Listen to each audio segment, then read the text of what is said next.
Let's start with an experience that I bet all of you have been through at least once, and probably many times in your life.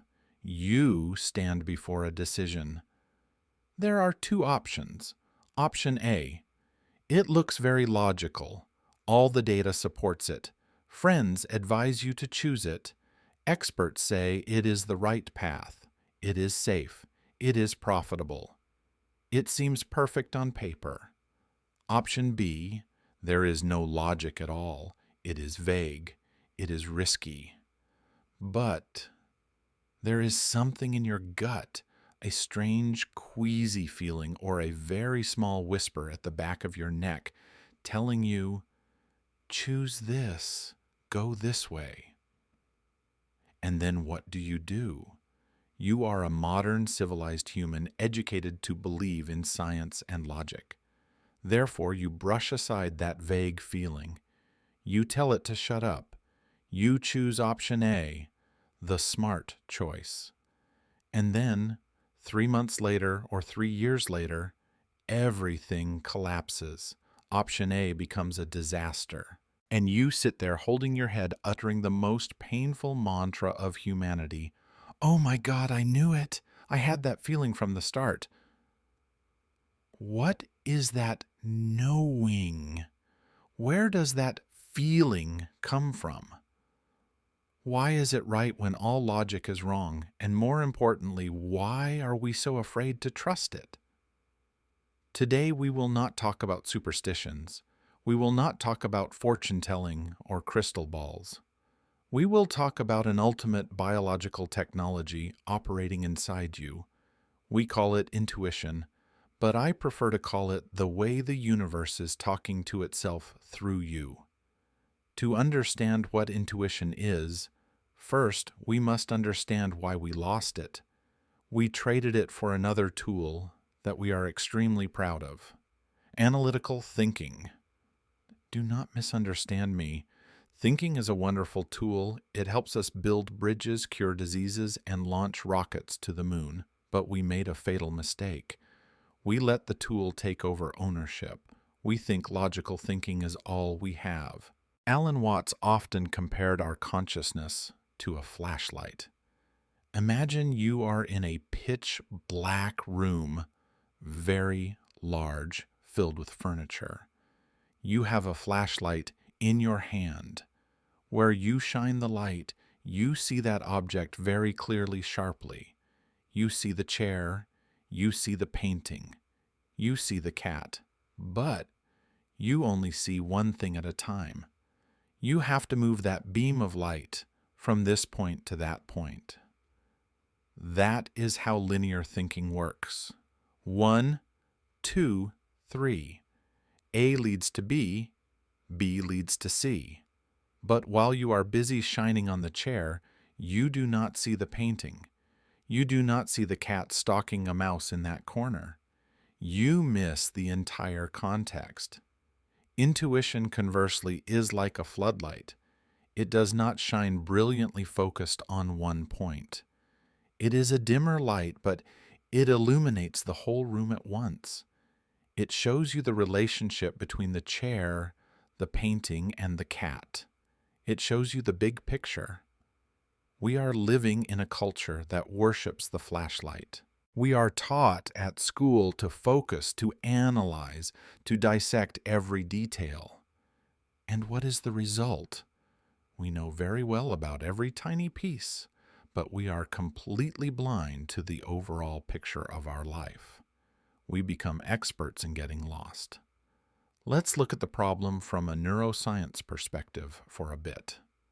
Scientists estimate that in every second, your brain receives about 11 million bits of information from the senses. Your eyes see colors. Your skin feels temperature. Your ears hear sound frequencies. Your nose smells chemical molecules. 11 million bits. But your consciousness, the part you call I am thinking, can only process about 40 to 50 bits per second. Do the math. 50 bits versus 11 million bits.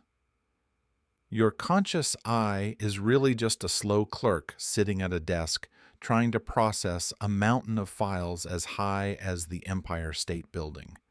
So, where do the remaining 10, 999, 950 bits go? Do they disappear? No, they go straight into the unconscious. They go into your autonomic nervous system. They go into every cell in your body. There, beneath the submerged iceberg, a giant supercomputer is operating. It processes those millions of data, finds patterns, connects disparate events, compares with your vast treasure of memories. It does that at the speed of light, without language, without reasoning. And when it finds the answer, a truth that that slow, conscious clerk cannot possibly see, it sends up a notification. That notification is not a lengthy text report. This supercomputer does not use human language. It uses the language of feeling. It sends a signal, a chill, a contraction in the stomach, a missed heartbeat, or an inexplicable urge. That is intuition.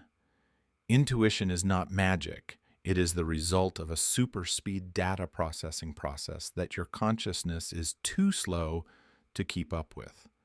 When you meet a stranger and you feel a cold neck, your consciousness says, "He smiles very brightly, dresses politely, speaks gently. He is a good person."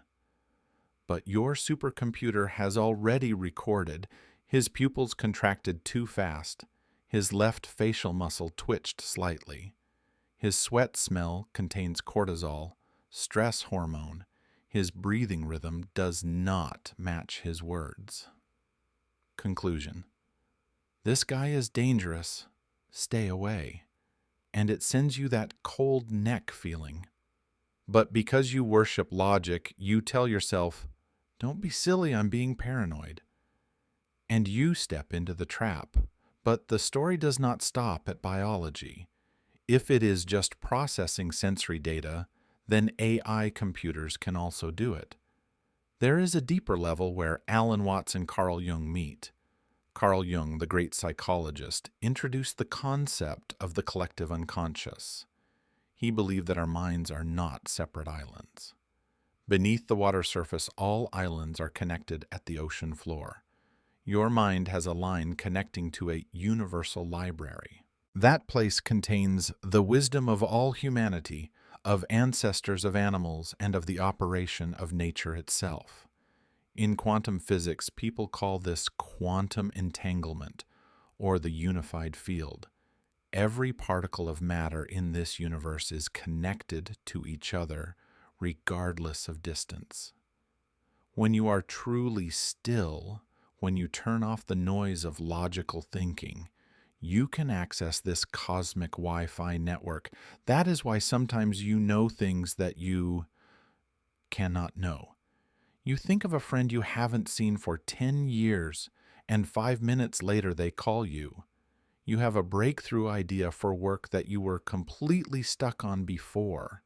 You feel the need to turn left instead of right, and thanks to that, you avoid an accident.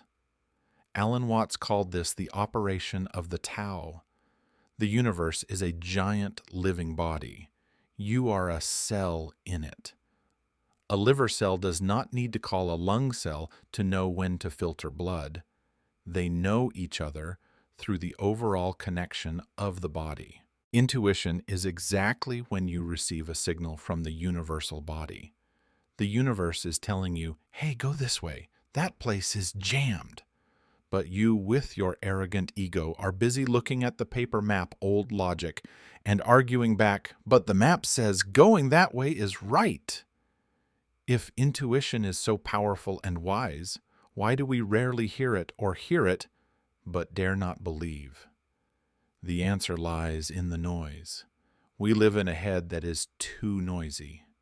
Imagine intuition is a very gentle, soothing whisper. And you're thinking your ego is a guy holding a megaphone and screaming into your ear, 24/7. What does that guy scream? You must succeed. You must be safe. What are people thinking about you? What to eat tomorrow? What if you fail? Anxiety is the number one enemy of intuition. When you are anxious, you try to control. You try to analyze every situation to ensure safety. You tense up. And when you tense up, you disconnect. Like a water surface agitating violently due to wind and waves, it cannot reflect the image of the moon. Only when the water surface is calm does the moon appear. Alan Watts has a very good example about mud. If you have a glass of muddy water, how do you make the water clear again? Can you use a spoon to scoop the mud out? No, the more you stir, the more the mud rises. Can you use your hand to press the mud down? No. The only way is to leave it alone. Leave it alone, and the mud will settle itself. The water will clear itself. We do not hear intuition because we are too busy stirring the mud. We are too busy thinking, analyzing, worrying. We fear silence because in silence the noisy I will disappear, and we fear that without that ego we will die. But the truth is, when the I is silent, the universe will speak. This is the million-dollar question. How do I know if the voice in my head is intuition telling or just fear pretending? This boundary is very fragile. You feel like not going to work. Is intuition telling you to rest, or is laziness speaking? You feel suspicious of your lover. Is intuition warning they are dishonest? Or is your jealousy and fear of abandonment speaking? Alan Watts and psychologists offer a few signs to distinguish the quality of the sound. The voice of the ego, often noisy, hurried, urging, threatening. You must do it now, otherwise you die. No, den shurna. It often comes with a feeling of contraction, heaviness, anxiety. It often justifies lengthily. The voice of intuition, often quiet, gentle, but firm. It does not argue. It does not explain. It simply knows. It often comes with a feeling of expansion, openness, or a strange calmness, even when it reports bad news. It is like an obvious truth. The timing of appearance. Ego often appears after you have thought, analyzed, or worried for a long while. It is the result of the process of needing information. Intuition often appears in the first split second before you have time to think, or it appears when you are showering, walking, washing dishes. That is when your consciousness is distracted. That is the eureka moment. Motivation, ego always directed towards safety, control, or benefit for the self. Intuition directed towards truth and wholeness. Sometimes that truth might make the ego uncomfortable or encounter risk. So how to hear this signal clearly? You cannot force intuition to speak. You cannot command, hey, intuition, tell me tomorrow's lottery number. Intuition is like a cat. The more you call, the more it ignores. You sit still, it will jump onto your lap. Here is the wu-wei process to activate intuition that Alan Watts suggests. Step 1, input data. Do not ignore logical intellect. Use your flashlight to collect all necessary information. Research, read books, ask experts. Fill your conscious brain with data. But, and this is the important but, do not try to make a decision right then. Do not try to force the pieces to fit together. Step 2, release. Tell your subconscious, I have loaded enough information. Now I hand this job to you. Then forget it. Completely forget it. Go to sleep. Walk in the forest. Listen to music, play with children, do something completely unrelated and not requiring high concentration. This is the incubation stage. This is when you let the muddy water settle itself. Step 3. Receive. The answer will come. It might come when you just wake up in the morning. It might come when you are tying your shoelaces. It comes in the form of an urge to act or a sudden insight. When it comes, you will feel an inner certainty. You no longer doubt. You simply know. The pinnacle of using intuition is not occasionally using it to make big decisions, but turning it into your way of life. That is the state Taoists call Wu Wei, or athletes call the zone, or psychology calls flow. In this state, the distance between the thinker and the action disappears. You do not think then do. You do while knowing. Like a skilled pianist, he does not think. Now the index finger must press the C key, the little finger press the G key. If he thinks so, the music will halt. He lets the music flow through his hands. He becomes the music. When you live by intuition, you talk without drafting a script, but the words are very fluent and persuasive. You drive without calculating stressfully, but still handle situations safely. You solve work troubles like a dance gently and gracefully. Alan Watts said, "You must trust yourself to the extent that you can act without having to check yourself constantly." This confidence is not the arrogance of the ego, "I am the best." It is trust in the wisdom of life operating through you. The universe knows how to do this. There is an interesting thing. The greatest inventions, the most beautiful artworks often come from accidents or coincidence. Newton and the apple, Fleming and penicillin mold. When you live by intuition, you will see your life filled with meaningful coincidences. Synchronicity, Carl Jung's concept. You coincidentally meet the right person you need to meet. You coincidentally read the book solving your problem. Actually, that is not random.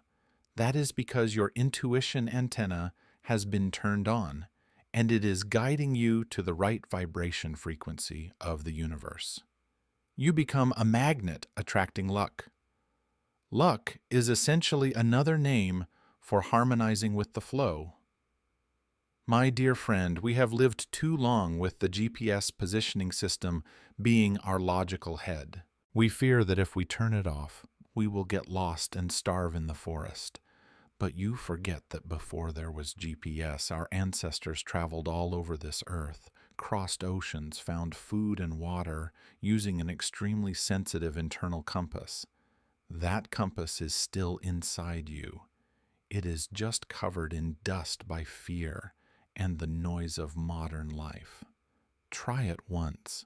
Try small things first. Today, try going home by a different route that intuition suggests. Try ordering a dish you have never eaten just because the name sounds nice. Try smiling at a stranger you feel affection for. Practice trusting that queasy feeling in your stomach. Practice trusting the vibration of your heart. That is the universe whispering to you, and the universe never lies. Listen. Thank you for listening. Wish you find the connection again with the wisest teacher, which is yourself.